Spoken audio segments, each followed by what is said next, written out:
Lengkap saya Alessandro Hindraba, NIM 2021110668, mata kuliah Filsafat Hukum, dosen pengampu Agustino F. Pascalino Dadi, mata kuliah Filsafat Hukum.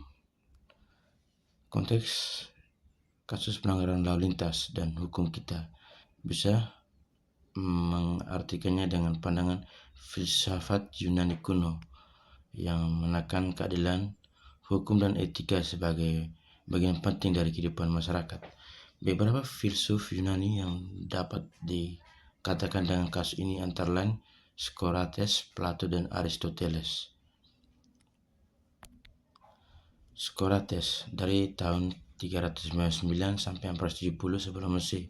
Socrates percaya pada moralitas individu dan ketaatan terhadap hukum negara. Dalam dialog Krito, Socrates menolak melarikan diri dari penjara meskipun ia dijatuhi hukuman mati yang tidak adil. Ia berpendapat bahwa hukum adalah kesepakatan sosial yang harus dihormati demi keteraturan dan keadilan. Dalam konteks pelanggaran lalu lintas, melanggar aturan lalu lintas berarti merusak kesepakatan sosial yang dibuat untuk memastikan keselamatan bersama. Meskipun hukum mungkin dianggap tidak sempurna, masyarakat harus tunduk pada hukum demi tatanan yang lebih besar. Yang kedua, Plato dari tahun 427 sampai 347 sebelum Masehi. Plato, murid Socrates, membahas konsep keadilan dalam karyanya De Republik. Ia berpendapat bahwa keadilan muncul ketika setiap elemen masyarakat menjalankan perannya masing-masing dengan baik, sesuai aturan yang berlaku. Dalam kasus lalu lintas, supir, pejalan kaki, dan pihak berwenang harus mematuhi peran mereka agar sistem berjalan adil dan harmonis. Melanggar aturan lalu lintas adalah bentuk ketidakharmonisan yang berpotensi merugikan banyak pihak. Yang ketiga, Aristoteles dari tahun 384 sampai 322 sebelum Masehi. Aristoteles dalam karyanya Nicomachean Ethics menekankan pentingnya keutamaan moral dan hukum sebagai sarana mencapai keadilan. Ia membagi keadilan menjadi dua, keadilan distributif, pembagian hak dan kewajiban secara proporsional, keadilan korelatif, memperbaiki kesalahan atau pelanggaran melalui hukumnya yang setara.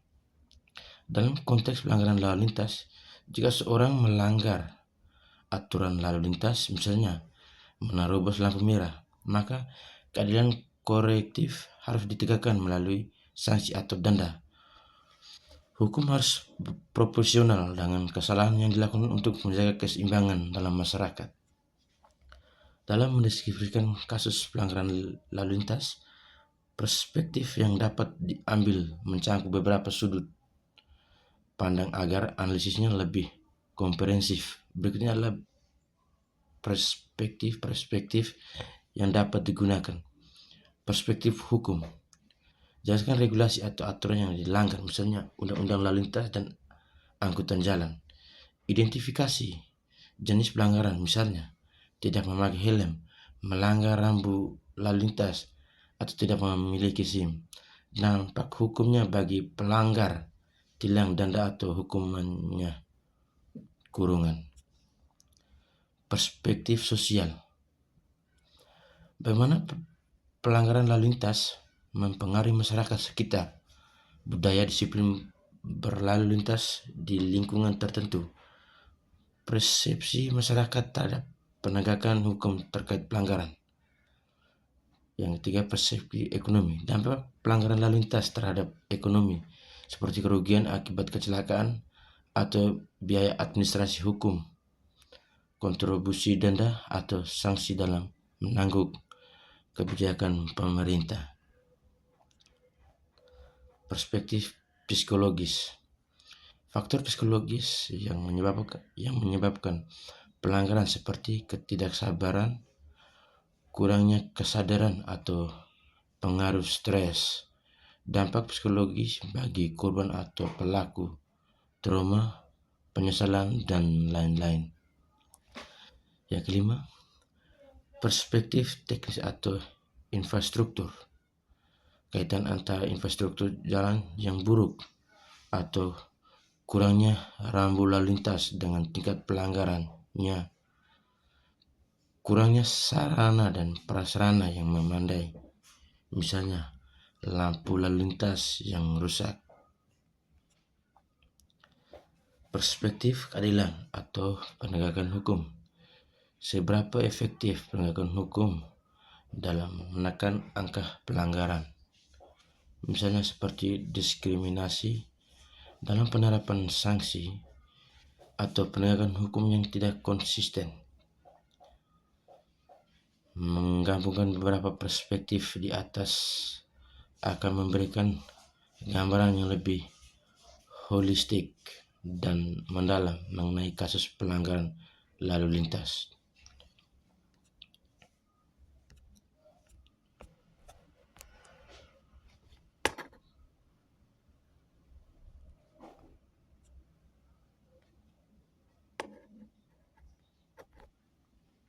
Menurut saya penting bagi setiap pengguna jalan untuk memahami dan mematuhi aturan lalu lintas demi menjaga keselamatan bersama.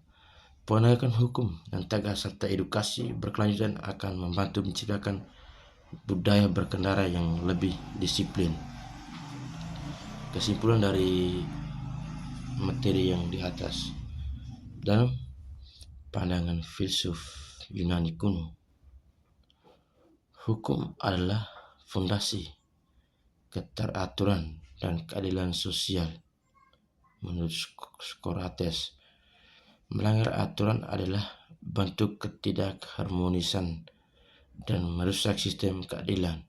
Menurut Plato, hukum yang adil harus ditegakkan untuk memperbaiki kesalahan dan menjaga keutamaan moral.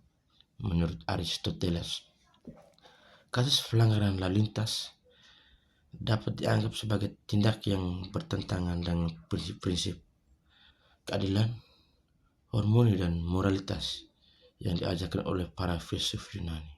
Terima kasih.